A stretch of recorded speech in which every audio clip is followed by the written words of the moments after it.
బాగున్నారా? సబ్స్క్రైబ్ చేయండి, షేర్ చేయండి, లైక్ చేయండి. ఈరోజు ములక్కాయ గుడ్లు పులుసు పెట్టుకున్నామండి కమ్మగా. ఎందుకంటే పులుసు కూర తినాలనిపిస్తుంది. పులుసు కూర పెట్టేసుకుందామా? వెళ్దామా? 2 నిమిషాల్లో పెట్టేద్దామండి. ఇదిగోనండి, ఉల్లిపాయలు ఒక పెద్ద ఉల్లిపాయలు 4 ఉల్లిపాయలు కోసుకున్నాను. కొంచెం ఉల్లిపప్పు ఎక్కువ ఉంటే పులుసు కూర బాగుంటుంది. 2 పచ్చిమిరపకాయలు, 2 ములక్కాయలు ముక్కలు చేసి పెట్టుకున్నా, కొంచెం కరివేపాకు, గుడ్లు ఒక 4, 2 టమాటాలు, ఆఖరణ వేసుకుంటానికి కొత్తిమీర అండి, చిన్న నిమ్మకాయ అంతా చింతపండు నానబెట్టుకున్నాను. ఓకేనండి, మొదలు పెట్టేసుకుందామా అండి. నూనె పోసేసుకుంటున్నాను పాన్లో. ఇదిగో జీలకర్ర వేసేసుకుంటున్నా. జీలకర్ర కొంచెం వేగు రానివ్వండి. జీలకర్ర వేగిపోతుంది. ఉల్లిపప్పు వేసేసుకుందాం. ఉల్లిపప్పు కరివేపాకు వేసేసుకుని వేయించుకుందాం దోరగా. అది కదా నిదానంగా, కంగారు ఏం లేదండి. నిదానంగా, ఎప్పుడు కూరలు నిదానంగా వండుకుంటే టేస్ట్గా ఉంటుంది. ఈ ఉల్లిపాయ ఏగు పట్టేసింది. 1 స్పూన్ అల్లం వెల్లుల్లిపాయ పేస్ట్ వేసుకుందామండి. చక్కగా నిదానంగా. ఓకేనండి,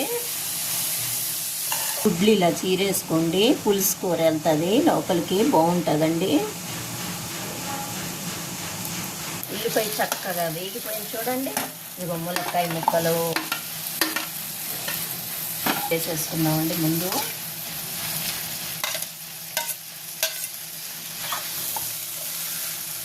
ఇప్పుడు ఉప్పు, కారం, పసుపు అన్నీ వేసుకుందామండి. ఉప్పు, కల్లుప్పు, పసుపు 1 స్పూన్ అండి చాలు.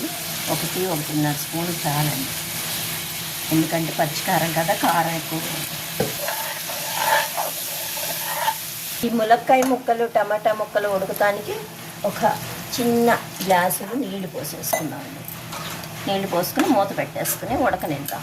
తర్వాత చింతపులుసు పోద్దాం. ఉన్నాం కదండి, ఉడకనిద్దాం ఒక 5 నిమిషాలు. ములక్కాయ ఉడకాలి కదండి. అదిగోనండి, ములక్కాయ ఉడికిపోతుంది. చింతపులుసు పోసేసుకుందాం. ఉన్నాం కదండి, ఒకసారి తిప్పుకొని గుడ్లు వేసేసుకోండి. గుడ్లు వేసుకొని మూత పెట్టుకోండి. ఇప్పుడు గరం మసాలా వేద్దాం. ఇదిగోనండి, పులి పెరుగుతానికి ఏ పులుసు పెట్టుకున్నా ఒక చిన్న బెల్లం ముక్క వేసుకుంటే పులిపి కదండి, ఇరిగిపోతుంది. గుమ్మగుమ్మలు ఆడిపోతుందండి. గరం మసాలా ఒక 1/2 స్పూన్ వేసుకుని మీరు వేసుకుని దించేసుకుంటుంది. స్టవ్ కట్టేసుకుంటుంది. ఓకేనండి, కట్టేస్తున్నాను.